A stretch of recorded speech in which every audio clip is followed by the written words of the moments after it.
Hello, everyone. Welcome to K3 Voices, Guardians of the Globe podcast, episode 2. Is it only for starving Africans?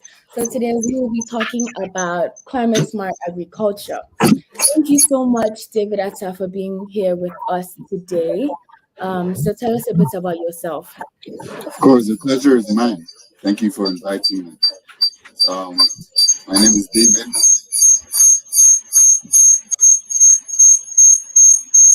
There seems to be a bit of an echo. No, that's fine. Take your Okay. time. My name is David. I'm a sophomore in the University of South Carolina, and I'm studying computer engineering.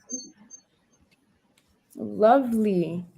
For those of us here with us that are new to this global realm of education, like I said last week, and this new topic that so many people are not aware of. First, let us discuss climate smart agriculture.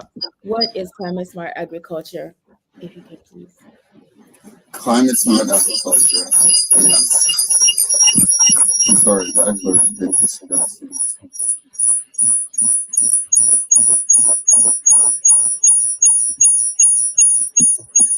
Just a second. No problem.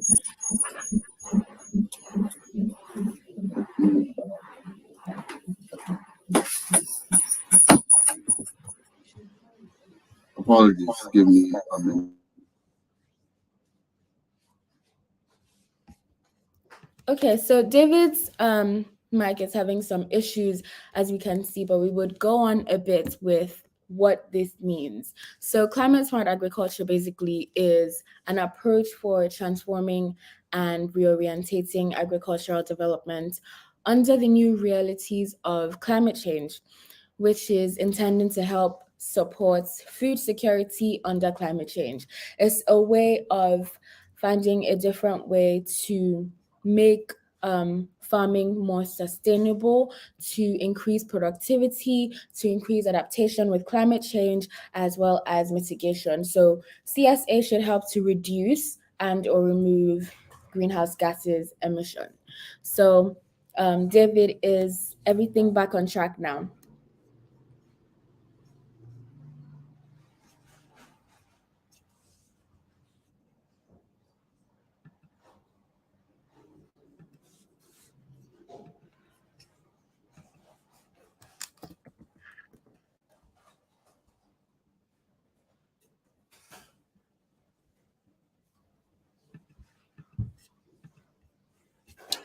Hi, Yes, is that better? lovely. Fantastic. So we're good. Sorry about the technical difficulty. No issue. Right. So we've already gone ahead to say what climate smart agriculture is. Mhm. And on to the next one, just to get back on track. Many of our young viewers will agree that we're not doing a good job in helping in making our agricultural um, part sustainable in cultivating this part of our lives. So let's go back a bit further. What exactly is the cause of this lack of interest in agriculture as our world is developing? I think the first thing is the fact that there hasn't been a lot of research that has gone into agriculture. If you look at the demographics of people who are farmers, or most of the people who are farmers in Nigeria, for instance, we find that they still use hoes, cutlasses, and they use somewhat undeveloped techniques as opposed to more developed countries where there's lots of research, lots of scientific advancements that actually go into agriculture. And because of this, it's not very interesting to youth who are looking to do things relating with technology or things that are exciting. I think that's the first thing, the problem. I think the second thing also is because there's not enough people like you who are talking about the importance of climate smart agriculture. Right, lovely. I totally agree with that. That lack of awareness in our communities really has a strong negative impact on people that are or might be interested in agriculture in general. So, could you tell us what the effects of this lack of climate smart agriculture in today's world are? Of course, smart agriculture would be a technique to reduce humanity's global footprint, and it also helps in maintaining ecosystems and taking care of the climate in certain places. So we suffer from things like flooding, desertification, and a lot and the likes. So I think that's that, to say the least. That's one of the or multiple of the reasons why we need climate smart agriculture. Yeah, definitely. And talking more a bit on this lack of it, it has really reduced the chances of sustainably increasing agricultural productivity. Mhm. So incomes that we would get if we really tap into climate smart agriculture are not there. Um, the ability for our farmers to adapt to climate change has really reduced, and it really also exposes these farmers to risks.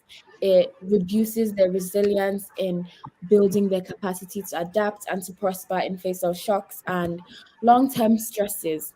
And I Mhm. would also love to know why it's important. We have already covered that, as you can see and hear from the answers that David has been giving us.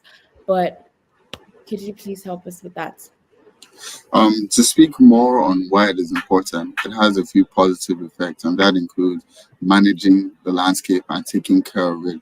Take, for instance, right, the Fulani herdsmen in Nigeria, not to justify some of the things that they do, but they come further south because they're grazing lands. They're running out of grazing land. That's why they're moving further south. And I think that's also due to not taking of the climate of those places. So we have landscapes and ecosystems that need to be managed, and I think it will also help in the technological advancements in agriculture that would help to adapt the methods used for farming and the likes. I think it helps with improving productivity, as you touched on earlier.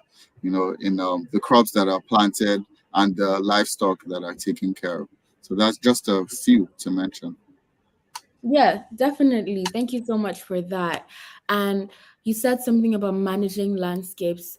Just to emphasize on that point, thank you so much for mentioning that. It's so important because that really helps to adapt these agricultural methods and livestock and crops and to the ongoing human induced climate change, and where possible counteract it. So making a difference and trying your best to reduce the effects of these inevitable changes because of the lives that we live.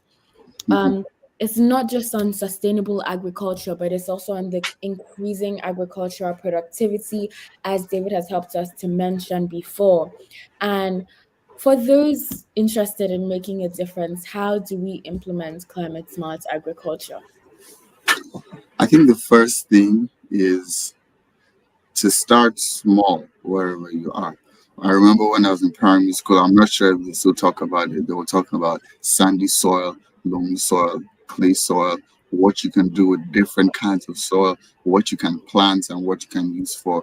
And I think with that in mind, they can start doing a little bit of research. If they have a backyard or they have a pot, they can plant things. Probably even I remember I've planted yam back when I was at home. Bananas. I think we still have banana trees. I planted We tomatoes, do. and those are things that we eat. So wherever you are out there, if you have just a little bit of space, find out the kind of crops that can grow in that kind of soil. Plant something. I think it starts small. I think, especially this for people in secondary schools, they can consider this as a career path as well when they're looking at what they can do with various things. If you're good in biology, you can do a lot of research because climate smart agriculture is not just about planting things, it's not just about um, herding livestock. You also need to consider the science involved in finding agriculture or plants, for instance, that don't just take from the environment. Because we're not trying to do things like deforestation, we're trying to contribute to the environment that we're planting in. So there's a lot of research that will go on. And in my short life, something I've learned is research makes money. So I think this is something, if you're in secondary school, if you're thinking about what to do in the future, you can consider this. Yeah, and I totally agree with what you said once you started. Start small. It's something that we can never say enough.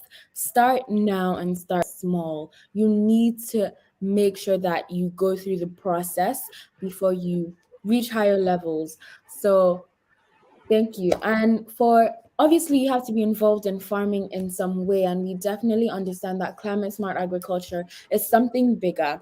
And for people that are more interested in agriculture, in farming on a deeper level, it does not stop those of us that are not necessarily strongly in that area. We should always plants. We should always be our own individual flowers and environmentalists.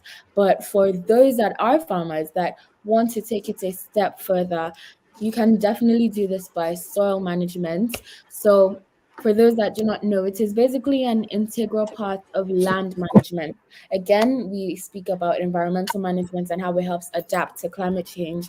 And this just focuses on the differences in soil types, as you mentioned, loamy and sandy soil, like we have learned in schools, and soil characteristics as well.